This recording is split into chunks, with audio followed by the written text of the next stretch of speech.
আমি আপনাদের সম্মুখে কুরআনুল কারীম সূরা কাহাফ এখান থেকে একটি মাত্র আয়াত তেলাওয়াত করেছি। আয়াত নম্বর হচ্ছে 160।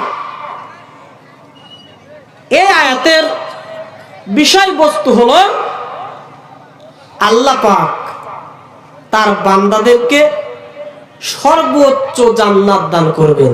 সুবহানাল্লাহ বলুন। সর্বোচ্চ জান্নাত দান করবেন। জান্নাত আমরা দামিটা চাই না সস্তাটা? ভালোটা চাই না? যখন আপনি আল্লাহর কাছে কিছু চাইবেন ভালোটা চাইবেন, কেননা এই দলিল এই আয়াত দ্বারা প্রমাণ হয় যে আল্লাহ পাক বান্দাদেরকে কমা জান্নাত দিতে চান না, আল্লাহ পাক জান্নাতুল ফেরদাউস দিতে চায় বান্দাদেরকে। সুবহানাল্লাহ। তো বিষয়বস্তু হলো যে আল্লাহ পাক বলছেন যে আমি আমার বান্দাদেরকে জান্নাতুল ফেরদাউস দিব।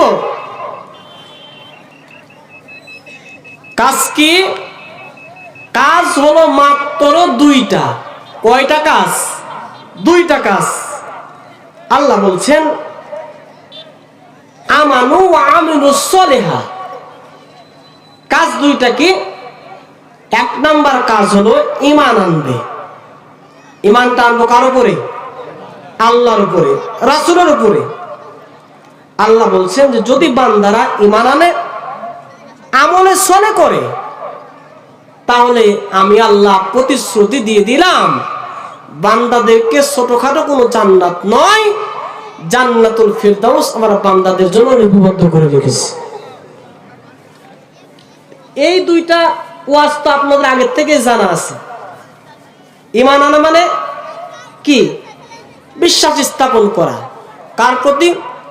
আল্লাহর প্রতি, রাসূলের প্রতি, ফেরেশতার প্রতি, কিয়ামতের প্রতি, কিতাবের প্রতি, ঠিক আছে না, ভাগ্যের ভালো মন্দের প্রতি, এগুলোর প্রতি বিশ্বাস স্থাপন করার নাম হলো ঈমান। আর আমলে সলেটা কি? আমলে সলে হলো সৎ কাজ। যে এই দুইটা বিষয় কি আপনাদের জানা নাই? একটা কথা বলবেন, জানা আছে না নাই? তাহলে জান্নাত তো আপনাদের আমাদের জন্যই, নাকি বলেন? ঠিক আছে না? অর্ধেক তো মোটামুটি কেনা হয়েছে, আর অর্ধেক আছে। এই তো মূল বিষয়টা হলো ঈমানটা কি? আসলে আমাদের ঈমান আছে না নাই? থাকলেও কি পরিমাণ আছে? এই যে পরিমাণ ঈমান আছে আমার, এই ঈমানটার বদলতে কি আল্লাহ পাক জান্নাতুল ফিরদাউস দেবেন? এটা কি আমি নির্ধারণ করতে পারি না? পৃথিবীর মধ্যে সবচাইতে বড় আদালত হলো মানুষের মন, মানুষের দিল, মন। মানুষ তার মনের কাছে প্রশ্ন করলেই বলতে পারে যে সে জান্নাতি না জাহান্নামী, সে ভালো কাজ করছে না খারাপ কাজ করছে, সে ভালো মানুষ না খারাপ মানুষ। এটা মানুষ তার মন দিয়ে বলতে পারে না। এটার জন্য কি আমার মতো 70টা বক্তাকে ওয়াজ করা লাগবে? লাগবে না। তবে কেন আমরা করি? আমরা করার পিছনে কারণ হলো আল্লাহ রাব্বুল আলামিন সূরা আনফাল 2 নম্বর আয়াত আল্লাহ পাক বলছেন ইন্নামাল মুমিনুনা আল্লাযীনা ইযা যুকিরাল্লাহু ওয়াজিলাত কুলুবুহুম ওয়া ইযা তুলিয়াত আলাইহিম আয়াতুহু জাদাতুহুম ঈমানাও ওয়া আলা রাব্বিহিম ইয়াতাওয়াক্কালুন। আল্লাহু আকবার বলেন। আমাদের ওয়াজ করার কারণটাই হলো আল্লাহ পাক বলছে যখন মুমিনদের সম্মুখে যখন আমার নামটা উচ্চারিত হয় তখন মুমিনদের অন্তরটা কেঁপে কেঁপে ওঠে। ওয়াইজা তুলিয়াত আলাইহিম, আর যখন তাদের নিকটে আমার আয়াতটা যখন পাঠ করা হয়, তেলাওয়াত করা হয়, তখন তাদের ঈমানটা বৃদ্ধি পেয়ে যায়। শুধু তাদের অন্তরটাই কেঁপে কেঁপে ওঠে তা নয়, তাদের ঈমানটা বৃদ্ধি পায় তা নয়। এই যখন কোরআনের আলোচনা তারা শুনে, তারা সর্বদা আমি আল্লাহ আমার উপরে ভরসা করতে শিখে যায়। এই জন্য আজকের ওয়াজ, যখন আপনি কোরআন শুনবেন, কোরআনের আয়াতগুলো যখন আপনার সম্মুখে তেলাওয়াত করা হবে, আপনার অন্তরটা কেঁপে উঠবে, আপনার ঈমানটা বৃদ্ধি পাবে, আপনার মনে মনে এই ধারণা হবে, আহারে জীবনে অনেক পাপ করেছি, আজ থেকে আর পাপ করবো না, হুজুরের ওয়াজ শুনলাম ভালো হয়ে যাব। এরকম মনের মধ্যে আমাদের হয় কি হয় না ভাই? যদি হয় তাহলে আপনি ঈমানদার, আর যদি না হয় তাহলে বুঝতে হবে যে আপনার ঈমানের মধ্যে ভেজাল আছে। এখন ঈমান তো মনে করেন যে আমরা শুক্রবার করে পেয়ে থাকি, শুক্রবারে নামাজে যাই, মাত্র সপ্তাহে একদিন নামাজে যাই, সেখানে একটু ঈমান চার্জ হয়, এমন চার্জ হয় যে এক সপ্তাহ যায় না। বিষয়টা এরকম না? আল্লাহ পাক যে ওয়াদা করলেন যে তোমাদেরকে আমি জান্নাতুল ফেরদাউস দিব, কাজ হলো দুইটা, একটা হলো ঈমান, অপরটি হলো আমলে সলে, সৎ কাজ।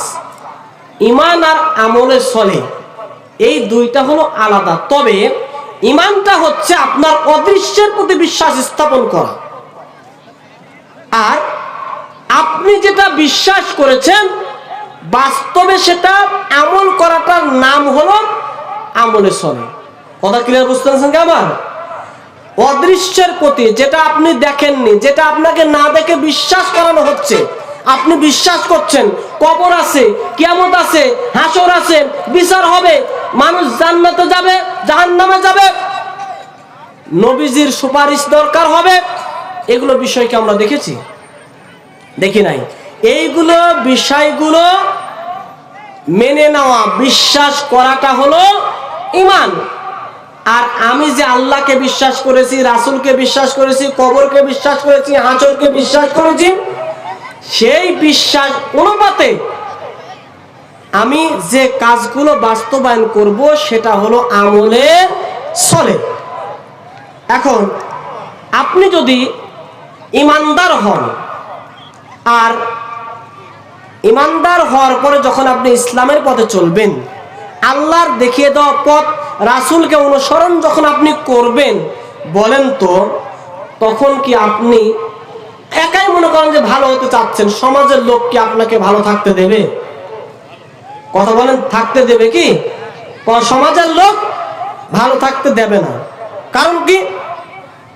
সমাজের লোক যখন ভালো থাকতে দেবে না আপনাকে, তখন কি সমাজের আর অন্যান্য লোক যারা চোর, বাটপার, গুন্ডা, পান্ডা, মনে করেন চাঁদাবাজ, দুর্নীতিবাজ, সন্ত্রাস, ওরা যখন আপনাকে ঠিক থাকতে দিচ্ছে না, তখন কি আপনি তাদের সঙ্গে হয়ে যাবেন?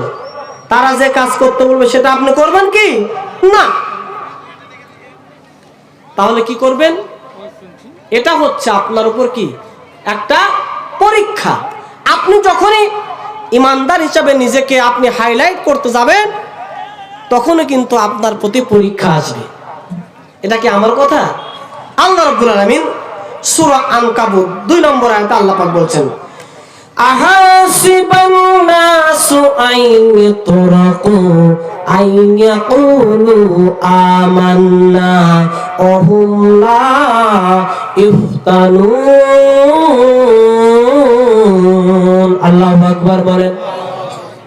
আল্লাহ পাক বললেন, বান্দা তুমি মনে করেছো তুমি শুধু এই কথা বলবে আমি ঈমান এনেছি, আর তোমাকে ছেড়ে দেওয়া হবে, আমি আল্লাহ জান্নাতুল ফিরদাউস দিয়ে দিব, তা কিন্তু নয়।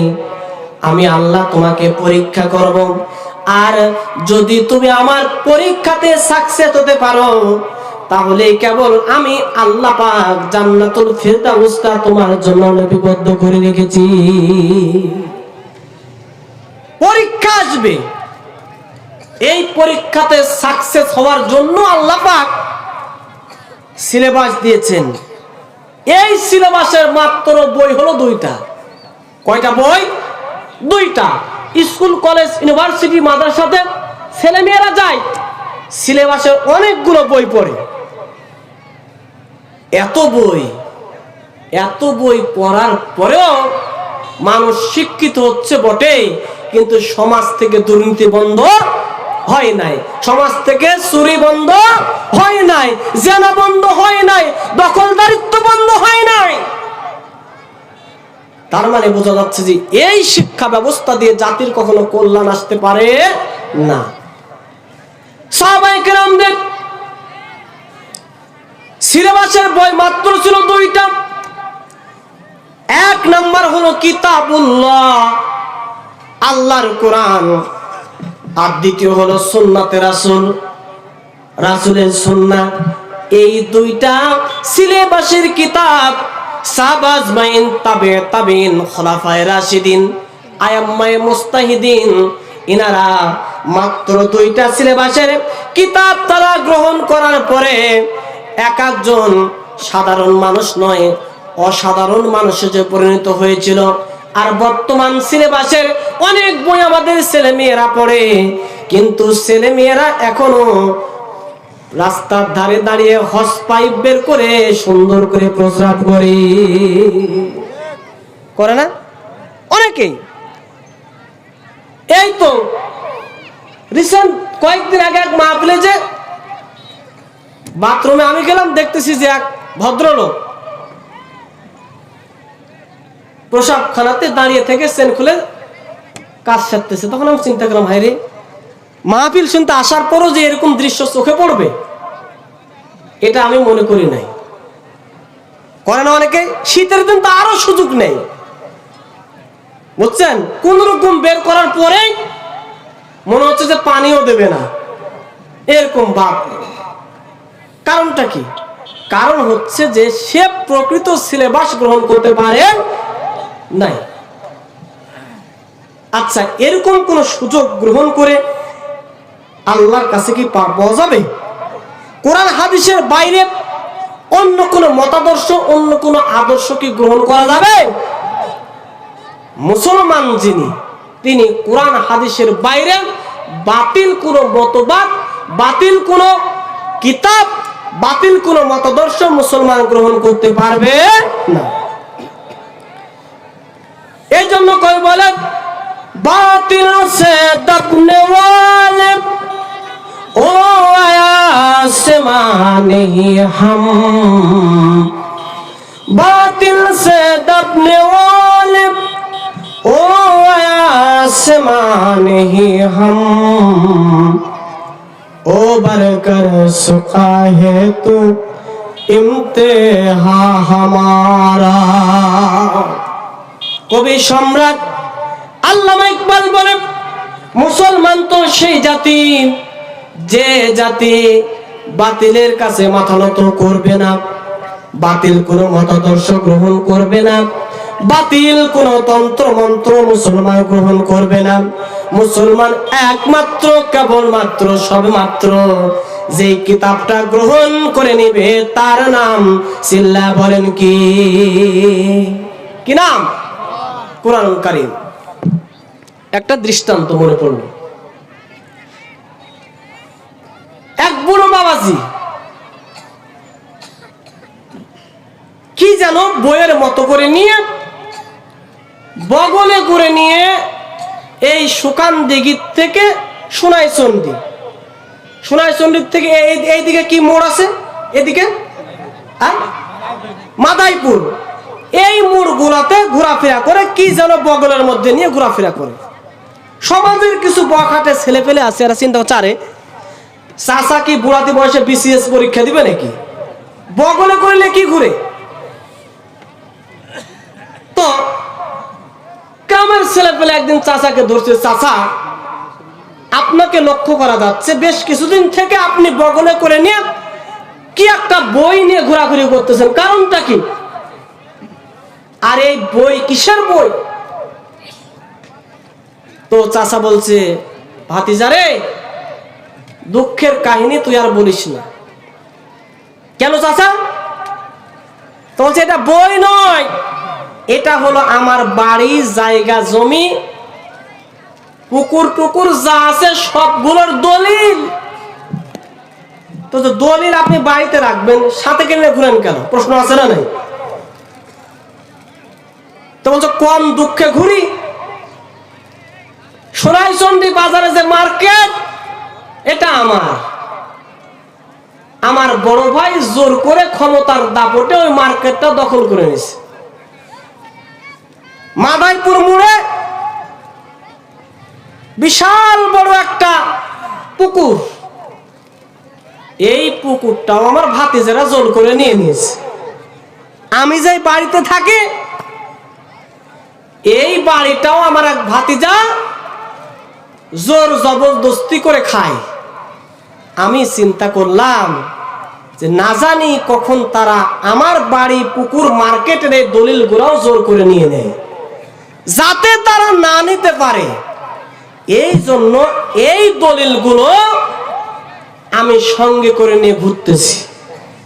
আপনাদের কাছে সাধারণ একটা প্রশ্ন, বলেন তো চাচা আজীবন যদি বগলে করে এই দলিলগুলো নিয়ে সোনাইচন্ডী টু সুকানদিঘি টু কি মাদাইপুর থেকে সুকানদিঘি টু সোনাইচন্ডী ঘোরাফেরা করে, বলেন তো আজীবনে কি তার মার্কেট, তার পুকুর, তার ঘর বাড়ি কি ফিরে পাওয়া সম্ভব?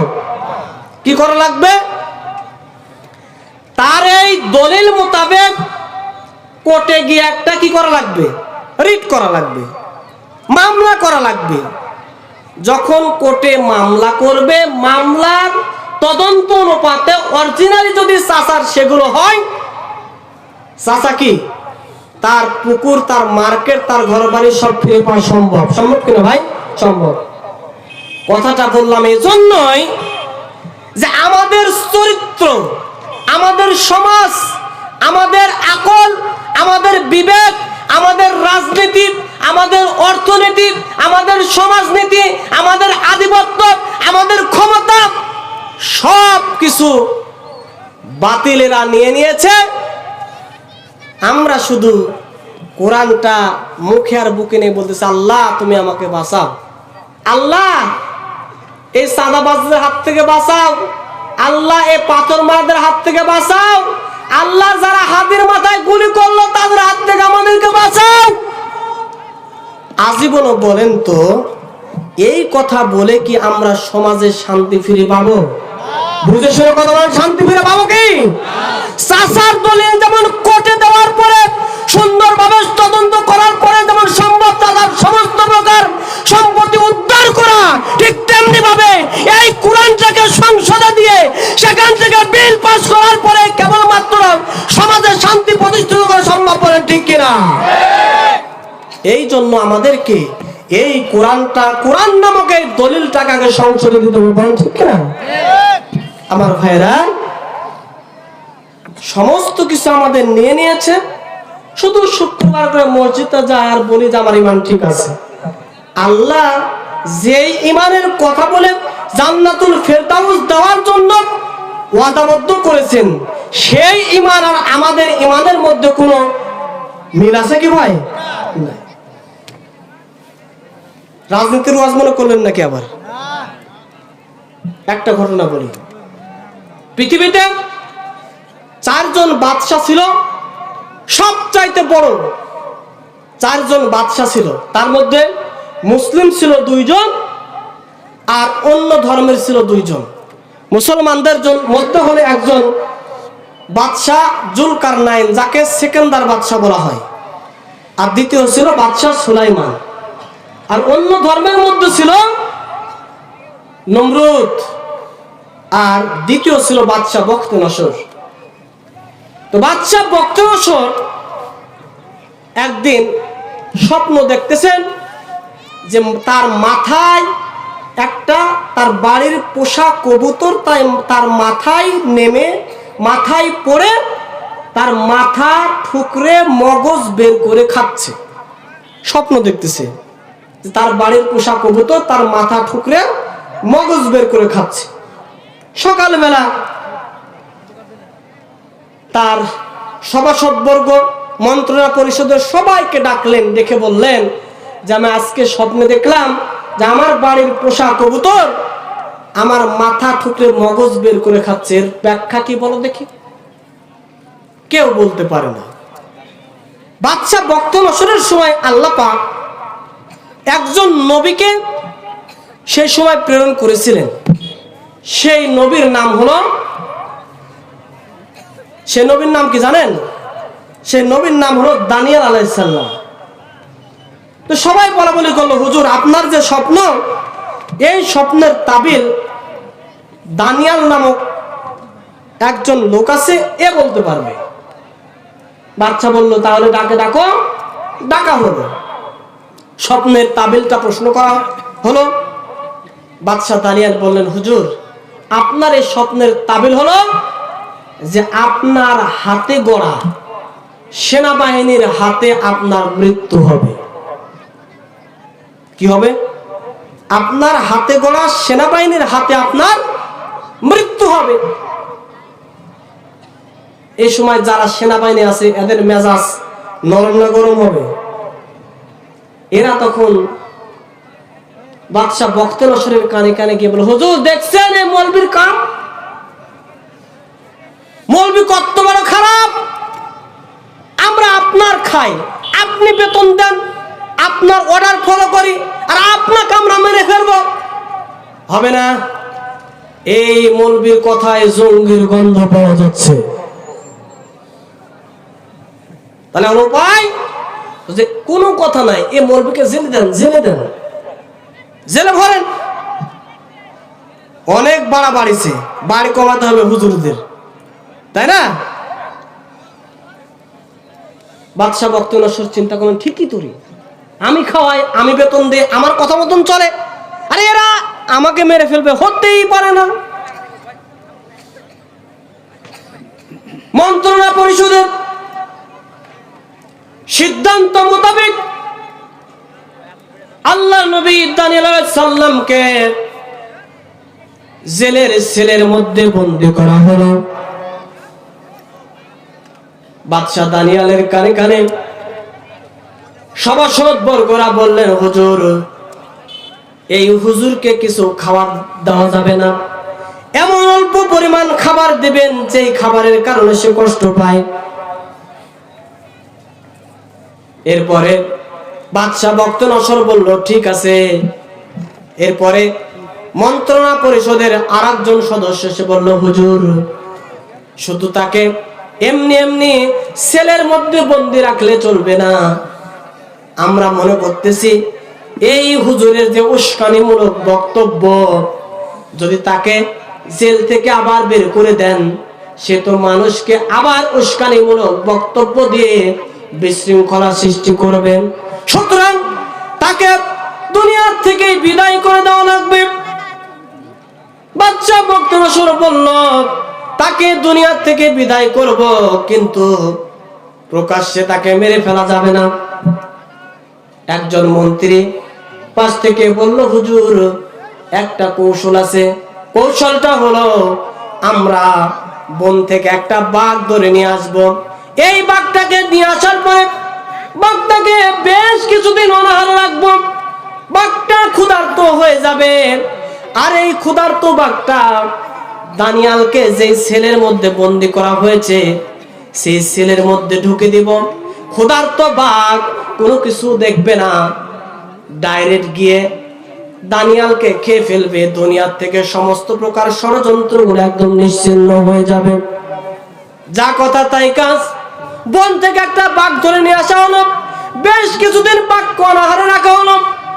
এরপরে দানিয়ালকে যেই সেলের মধ্যে বন্দি রাখা হয়েছিল সেই সেলের মধ্যে ক্ষুধার্ত বাঘকে ঢুকে দেওয়া হলো। এবার ক্ষুধার্ত বাঘ ওই সেলের মধ্যে ঢুকে গিয়া দানিয়ালকে সুন্দর করে তার পায়ে গিয়ে সালাম দিল। সুবহানাল্লাহ বলেন। আল্লাহ নবী দানিয়েল সাল্লাম অ্যাস্টনিশ হয়ে গেল, কি ব্যাপার? এই বাঘটা তোমাকে খেয়ে ফেলার কথা, কিন্তু এই বাঘটা আমার পায়ে এসে সিজদায় পড়ে আমাকে কেন অভিবাদন জানালো? এবার দানিয়েল সাল্লাম বাঘকে প্রশ্ন করলেন, বাঘ তুমি তো আমাকে খেয়ে ফেলার কথা, কিন্তু আমাকে না খেয়ে তুমি কেন আমাকে অভিবাদন জানালে? বাঘ বললে, হুজুর বেয়াদবি নিবেন না, যেদিন আপনাকে খাওয়াবে বলে ষড়যন্ত্র করে যেই দিন আমি বাঘ বন থেকে আমাকে তারা ধরে নিয়ে এসে বন্দি করে রেখেছিল, কোনো খাবার দেয় না। সেদিন আল্লাহ রাব্বুল আলামিন আমাকে জানিয়ে দিয়েছে, রে বাঘ, আমি তোমাকে সৃষ্টি করেছি, কিন্তু তুমি জানো তোমাকে কোথায় নিয়ে যাচ্ছে এই বক্তরসর বাহিনী? বলল, আল্লাহ আমি তো জানি না।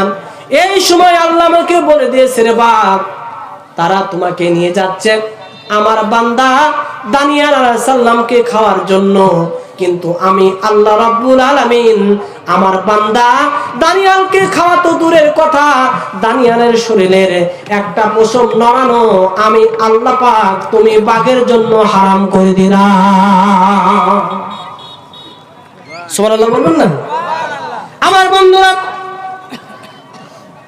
এরপরে আল্লাহ নবী দানিয়াল আলাইহিস সালাম বাঘকে বললেন, রে বাঘ, তুমি তো অনেক দিন থেকে ক্ষুধার্ত, তুমি কি ক্ষুধা পাওনি?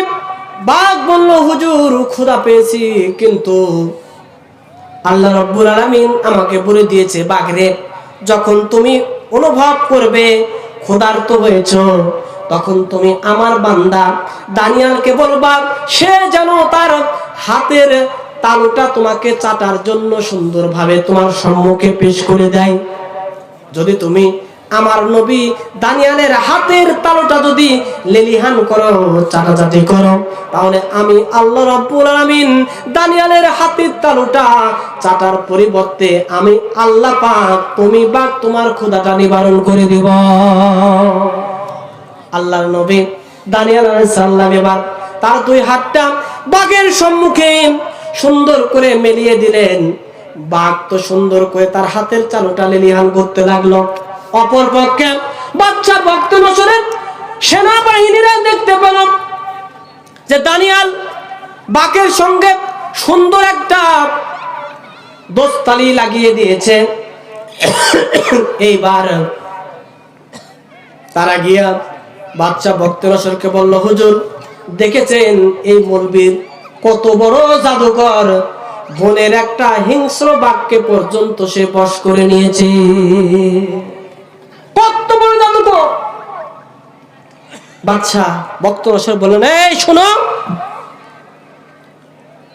দানিয়াল যে ষড়যন্ত্র করতেছে,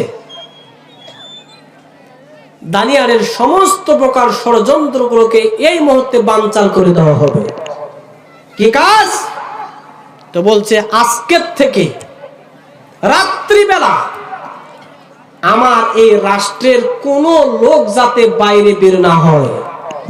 যদি কেউ রাত্রে বের হয়, তাহলে কোনো কথা ছাড়াই তার কল্লাটা দ্বিখণ্ডিত করে ফেলে রাখবে। পরের দিন রাজপ্রাসাদে এসে তার বিচার হবে, তার আগে কোনো বিচার নাই। ঘোষণা কে দিল? বাদশা ভক্ত নসর ঘোষণা করলো। যা কথা তাই কাজ। সবাই সুন্দরভাবে নাইট ডিউটি পালন করে, যাতে করে এই রাষ্ট্রের কোন লোক বাইরে বের হতে না পারে। গভীর রাত, একটা রাত আছে না, অনেক সময় মনে হয় না যে গভীর রাত, শোন কি একটা শব্দ, কোনো কিছুই নাই, ঝিঝি পোকার ডাক, এগুলো কোনো কিছুই নাই, নিথর নিস্তব্ধ ঘন কালো অবসর একটা রাত। এরকম এক একটা রাত আমরা পাই না। সেই সময় বাদশা বখতে নসর প্রাকৃতিক ডাক এসেছে। এই প্রাকৃতিক ডাকে জরুরত ছাড়ার জন্য বাইরে বের হয়েছে। দেখে ফেলেছে সেনাবাহিনী, আরে কেউটা অন্ধকারে, কে এটা দেখার দরকার নাই, বাচ্চার হুকুম, কল্লা সাইজ হবে, সকালে বিচার। কথা ঠিক আছে না? রাত্রিবেলা সেনাবাহিনী এক কুবে 1.5 গজ দূরে কাল্লা পড়ে আছে, থাক। সকাল হয়েছে, রাজদরবারে বিচার দিবে রাজার কাছে, গিয়ে দেখে রাজা নাই। আরে রাজা গেল কই? বিচার তো হবে, রাজা নাই। গিয়ে দেখে রাজার ডেড বডি এক জায়গায়, কল্লাটা পড়ে আছে 1.5 গজ দূরে। বুঝতে আর বাকি আছে? বাড়ির কবুতর কেন মাথার মগজ খাচ্ছিল? কথা বলেন, বুঝতে কি বাকি আছে? এবার সেনাবাহিনীরা যত বাহিনী ছিল, মন্ত্রণা পরিষদের যত সদস্য ছিল, সবাই ধরে গিয়া জেলখানাতে দরজায় গিয়ে কোনো আপিল ছাড়াই দরজার গেট সিসিং ফাঁক, আল্লাহর নবী দানিয়ালকে বের করে দিলেন। বললেন, হুজুর বেয়াদবি নিবেন না, আপনি যে স্বপ্নের তাবিলটা বলেছিলেন আমরা বুঝতে পারি নাই, সুতরাং আপনি যে স্বপ্নের তাবিল বলেছেন আমরা বিশ্বাস করে নিয়েছি। সুতরাং যে রাজার কারণে, বাদশার কারণে যে চেয়ারটা সম্মানিত ছিল সেই চেয়ারটা ফাঁকা পড়ে আছে, আমরা মনস্থির করেছি এই চেয়ারটা আপনি আল্লাহর নবী দানিয়াল আপনাকে বসে দিয়ে আমরা এই চেয়ারটাকে অলংকৃত করতে চাই। সবাই মিলে এসে আল্লাহর নবী দানিয়াল আলাইহিস সালামকে নিয়ে ওই সিংহাসনে বসে দিলেন। এই সময় সবাই এসে আল্লাহর নবী দানিয়ালের হাতে হাত রেখে কালেমা পড়ে মুসলমান হয়ে গেল। যে আল্লাহ ইলাহা জোরে লা ইলাহা সুবহানাল্লাহ আলহামদুলিল্লাহ সুবহানাল্লাহ আলহামদুলিল্লাহ লা ইলাহা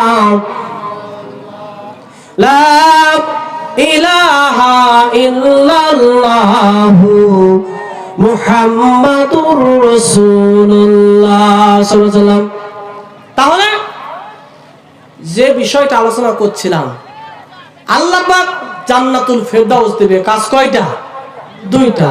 আমি কিন্তু লাইনচ্যুত হই নাই, যেই কথাটা বলছিলাম যে যদি আপনি ইমানদারের পরিচয় দেন, আপনার উপরে জেল আসবে, জুলুম আসবে, ফাঁসি আসবে, কষ্টে থাকবেন, পরীক্ষা আসবে। আপনার দায়িত্ব হলো এই কোরআন, সিলেবাসের 1 নম্বর বই কোরআন এবং রাসূলের হাদিস, এই দুইটার উপর অটল থেকে, ইস্তিকামাত থেকে, ইমানের উপরে বলিয়ান হয়ে আল্লাহর কাছে ইমানদারিত্বের পরিচয় দিতে হবে। পারবো তো ইনশাআল্লাহ? বলেন ইনশাআল্লাহ। 2 নম্বর কি কাজ? 1 নম্বরটা আপাতত শেষ। 2 নম্বর হলো আমালা সলিহা। 2 নম্বরটা হলো সৎ কাজ। সৎ কাজটা কি বললাম?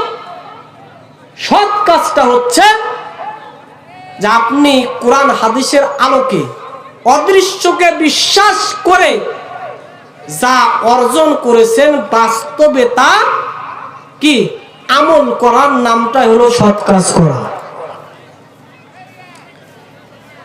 কেন আপনি সৎ কাজ করবেন? আল্লাহ পাক বললেন, কুনতুম খায়রা উম্মাতিন উখরিজাত লিন-নাস।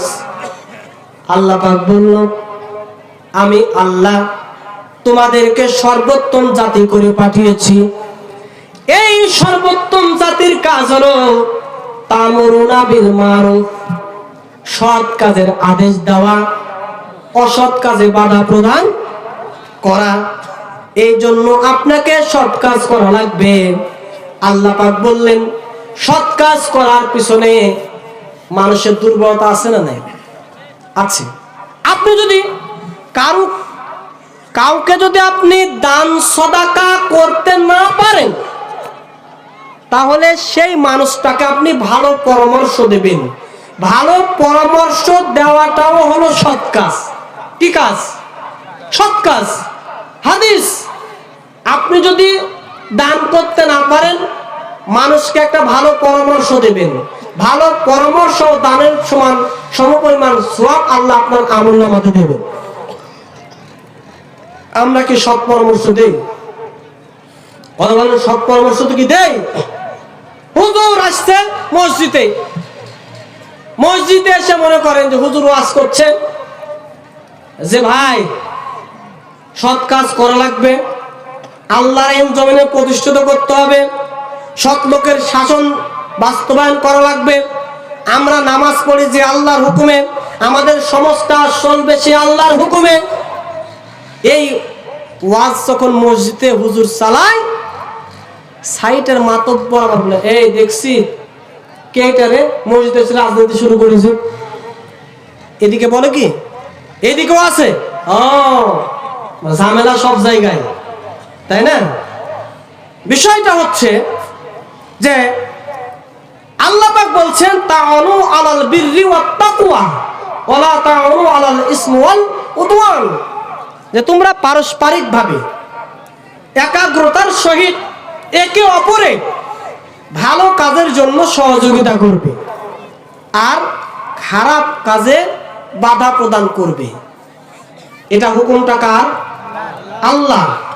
এখন বলেন তো, আমার ভাই, আমার সমাজের লোক খারাপ হয়ে যাক, এটা যদি আমি চাই, তাহলে এটা সৎ কাজ হলো না অসৎ কাজ হলো?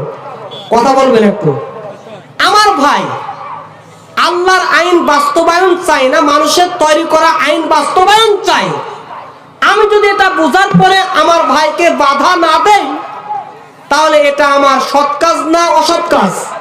কথাটা বুঝবেন ভালোভাবে। আমার ভাই কেন বাধা দিয়ে তাকে সৎ পথে নিয়ে আসবেন? আল্লাহ পাক বলছেন যে জাহান্নামের আগুন থেকে তুমি নিজে বাঁচো এবং অপরকে বাঁচাও।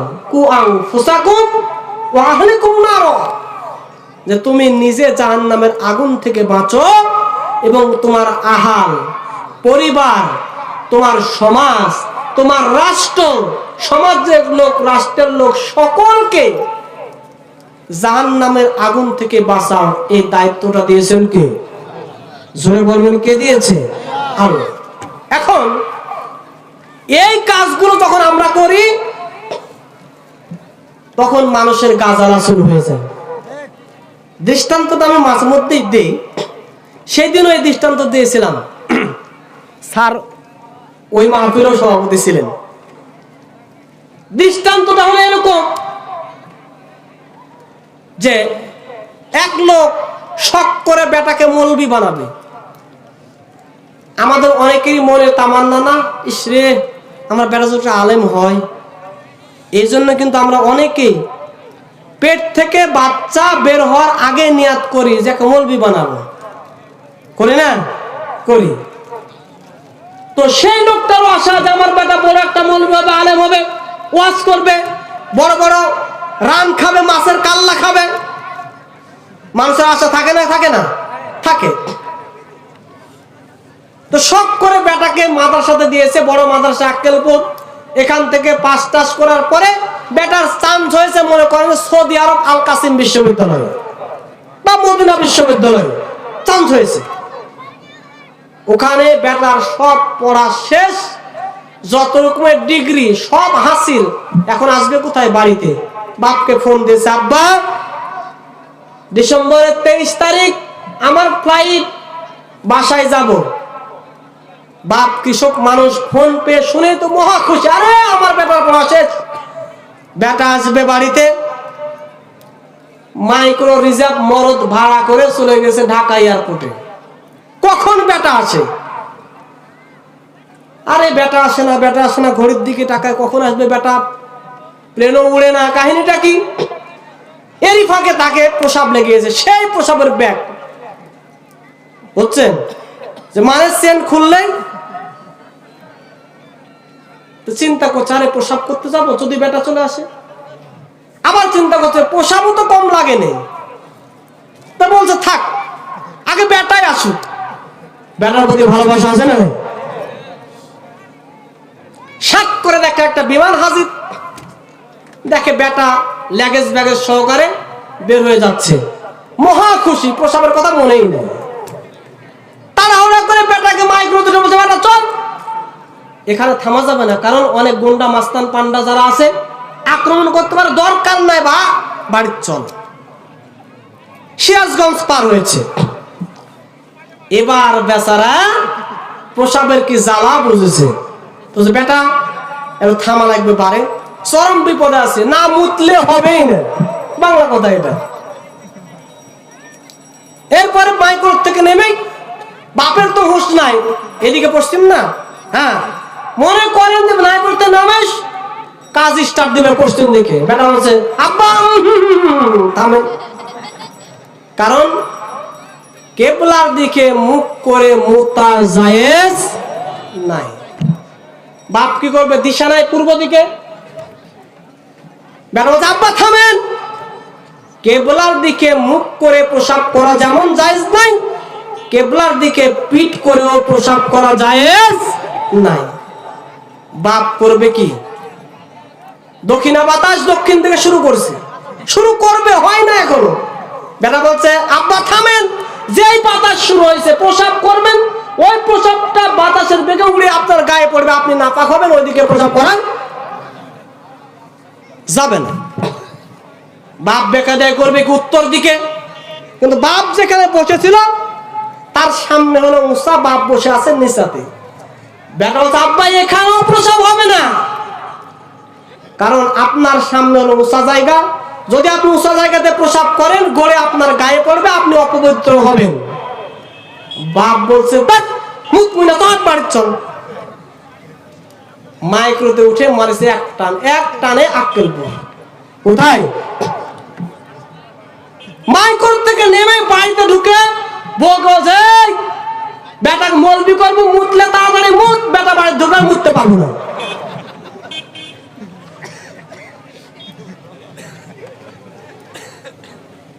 এখন বলেন তো বেটার দোষ, হ্যাঁ না বাপের দোষ? কার দোষ? বাপ বলছে আরে এই জন্য তুই মলবি করেছি, মানুষের মুখ আটকানোর জন্য, হ্যাঁ এই জন্য তোকে মলবি করেছি। বাপের বোঝার ভুল আছে না? আছে। বেটা যেমন চেয়েছিল আমার বাপ শরীয়তের বিধান অনুপাতে প্রসাব পায়খানা করে পবিত্রতা অর্জন করবে, অনুরূপ ভাবে বর্তমানে আলেম সমাজ তাই এই জাতির লোকেরা কোরআন এবং হাদিসের আলোকে জীবন যাপন করে জান্নাতের মেহমান হবেন, ঠিক কিনা? আরে সেই জাতির রাহবারকে, নায়েবে রাসূলদেরকে অপমান আর নির্যাতনের শিকার করা হয়, ওই বোকা বাপের মতো আলেম সমাজকে বোঝার কারণে, কথা বলেন ঠিক কিনা? এই আলেম সমাজ কখনো চায় না যে এই জাতির লোকেরা বিপদগামী হয়ে যাক। আমি কি আজকে এখানে আমার বাপ দাদার কোনো কিস্সা কাহিনী এখন পর্যন্ত আপনাদেরকে বলেছি? কথা বলে বলেছি? যোগ্য একজন সভাপতি আছেন, আমি হুজুরকে অনেক মাহফিলের সভাপতি হিসেবে পেয়েছি, আলহামদুলিল্লাহ। আল্লাহ পাক হায়াতে বারাকা দান করুক, আল্লাহ পাক হেদায়েত দান করুক, আল্লাহ পাক জীবিত রাখুক, হায়াতে তাইয়্যিবা দিক। এরকম যোগ্য লোককে তাফসীর মাহফিলের সভাপতি বানাবেন। আমি হুজুর আমার সম্পর্কে অনেক জানেন, উনি আমার উস্তাদ সমতুল্য মানুষ। হুজুর গত দুদিন আগে আমার এক মাহফিলে ছিল, আমি আজে বাজে কোনো কথা বলার চেষ্টা করি না, কারণ বিষয় হচ্ছে বলেন তো আমি যদি এখানে আমার বাপ দাদার কোনো কিস্সা কাহিনী বলতাম, হুজুরকে এটা বরদাস্ত করতেন? অনুমান করতেন কি? করতেন না। সম্মানিত ভাইরা, এই জন্য জান্নাতুল ফেরদাউসের মেহমান হওয়ার জন্য, করার জন্য শুধু আমি না, সারাটা দেশে অনেক আলেম ওলামারা জাতিকে, পথহারা জাতিকে পথের দিশা দেখানোর জন্য আঞ্জাম দিয়ে যাচ্ছে, বলেন ঠিক কিনা? যা যে কথা বলছিলাম যে আমাদেরকে সৎ কাজ করা লাগবে, তাহলে আল্লাহ পাক কি করবেন? জান্নাতুল ফেরদাউস আমাদেরকে দান করবেন। আমার ভাইরা, সৎ কাজগুলো কেমন হয় দেখেন, একটা ছোট্ট কথা বলে দিই, এরপরে আমি শোনাবো আল্লাহ পাক কেমন জান্নাতুল ফেরদাউস দিবেন। তার আগে কথা হলো আল্লাহ নবীর ডবল জামাই, তার নাম কি বলেন তো? কি? উসমান রাদিয়াল্লাহু তাআলা আনহু। একদিন একবার আল্লাহ নবীর কাছে কিছু সাহায্য চাইতে এসেছেন। নবী বললেন চলে যাও, আমার উসমানের কাছে, আমার উসমান তোমাকে অনেক বেশি কিছু দান করবে। লোকটা চলে গেল উসমানের বাড়ি, গিয়ে দেখেন আকাশ দিয়ে বাতাসে শিমলের তুলাগুলো উড়ে যায়। আর আল্লাহ নবীর সাহাবী হযরত উসমান ওই আকাশ দিয়ে বাতাসের সাহায্যে উড়ে যাওয়া শিমল তুলাগুলো ধরে ধরে ইট দিয়ে চাপা দিয়ে রাখতেছেন। লোকটা চিন্তা করলো, যে মানুষ বাতাসের সাহায্যে আকাশ দিয়ে উড়ে যাওয়া তুলাগুলো ধরে ধরে পাথর চাপা দেয়, এই মানুষ তো দান করতে পারে না। নবীজির কাছে গেলেন, আল্লাহ নবী বললেন, যাও আমার উসমানের কাছে, আমার উসমান তোমাকে বেশি কিছু দেবে। গিয়ে দেখে তার বাড়িতে তার একজন ম্যানেজার ছিল, যেই ম্যানেজারটা তার মাল সামানের হিসাব নিকাশগুলো করতেন। এই ম্যানেজারের সঙ্গে 1 টাকার হিসাবের কোনো মিল হচ্ছে না, 1 টাকার হিসাবের মিল হচ্ছে না, হিসাবের গরমিল হচ্ছে 1 টাকার। এই নিয়ে উসমান রাদিয়াল্লাহু তাআলা আনহু তার ম্যানেজারের সঙ্গে অনেক হয়রান পেরেশান টেনশন। ব্যক্তি চিন্তা করলো, যেই মানুষ 1 টাকার জন্য ম্যানেজারকে ছাড় দেয় না, এই মানুষটা তো কখনো দান করতে পারে না। নবীজির কাছে চলে আসলেন, বললেন, নবীজি আচ্ছা মানুষের কাছে আমাকে পাঠিয়েছেন, যেই মানুষটা 1 টাকার হিসাব নিয়ে সারাটা রাত পার করে দেয়, সেই মানুষটাকে দান করবে নাকি? আল্লাহ নবী বললেন, না, চলে যাও, আমার উসমান তোমাকে অনেক কিছু দেবে। এবার গিয়ে দেখে যে হযরত উসমান পিপিলিকারা মুখে একটা করে খাদ্যের দানা নিয়ে চলে যাচ্ছে, আর উসমান ওই পিপিলিকাগুলো ধরে ধরে খাদ্যের দানাটা খুলে খুলে জমা করে রাখতেছেন। লোকটার দেখে মেজাজ খারাপ। আরে যেই মানুষটা পদতলে নিষ্পেষিত, পায়ের চাপা লাগলে যেই পিপিলিকা শক্তি থাকে না, মারা যায়, এই পিপিলিকার মুখ থেকে খাদ্য করে নেয়, এটা তো আসলে মানুষ বলা যায় না। কেমনে দান করবে সে?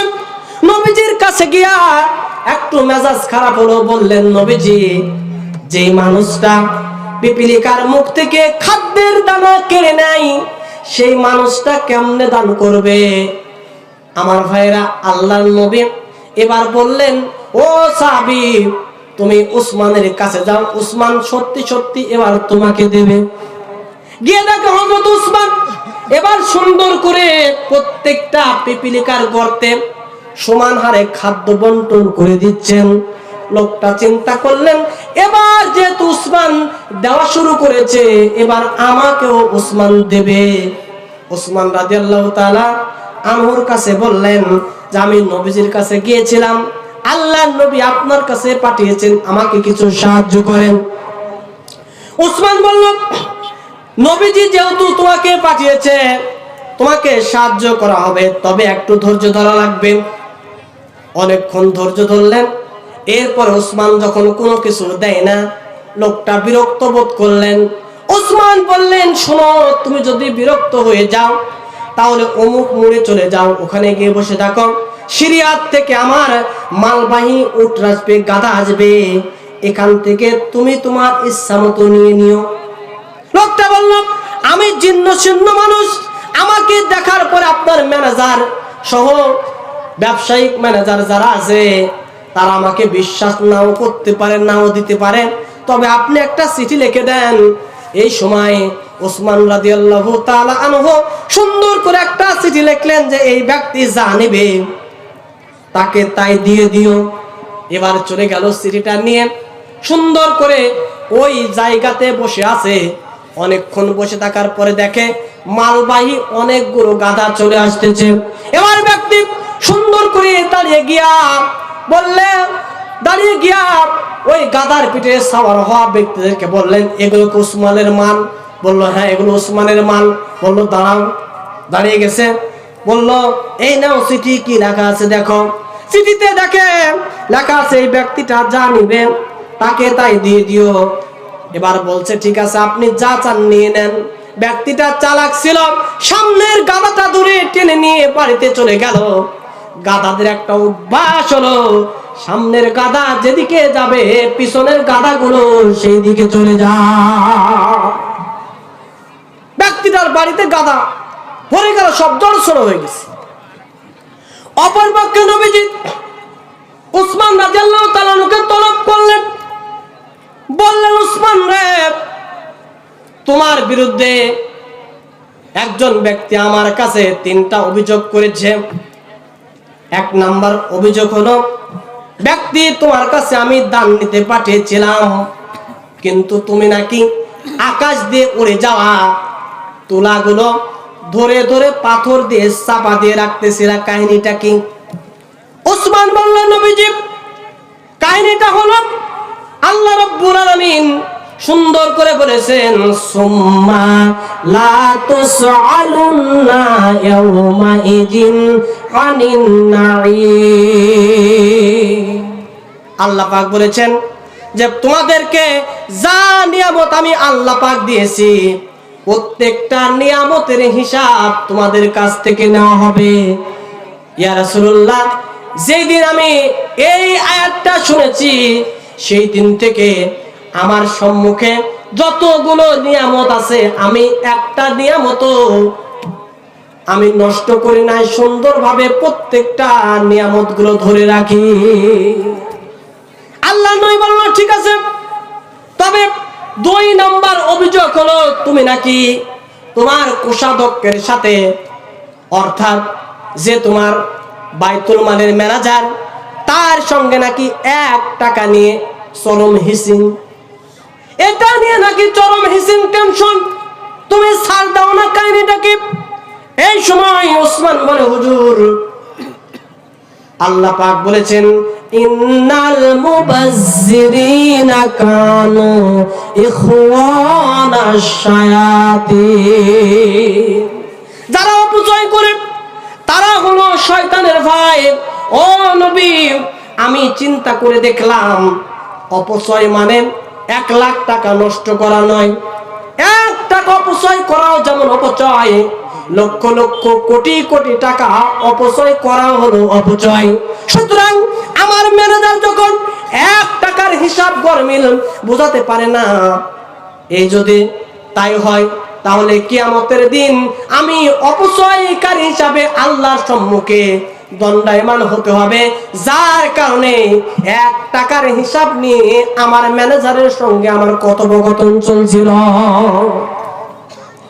এরপরে আল্লাহ নবী বলল, উসমান রে, তোমার কাছে 3 নম্বর অভিযোগ, যে তুমি পিঁপড়ার মুখ থেকে খাদ্য কণাগুলো কেড়ে নিচ্ছিলা, এই অভিযোগটা আমার কাছে এসেছে, তা কেন? এই সময় উসমান বলল, হুজুর, কেউ খাবে কেউ খাবে না, তা হবে না, তা হবে না, যাতে করে আমার রাষ্ট্রের আন্ডারে যতগুলো মানুষ আছে, যতগুলো মাখলুক আছে, সবাই যাতে সমানভাবে খাবার পায়,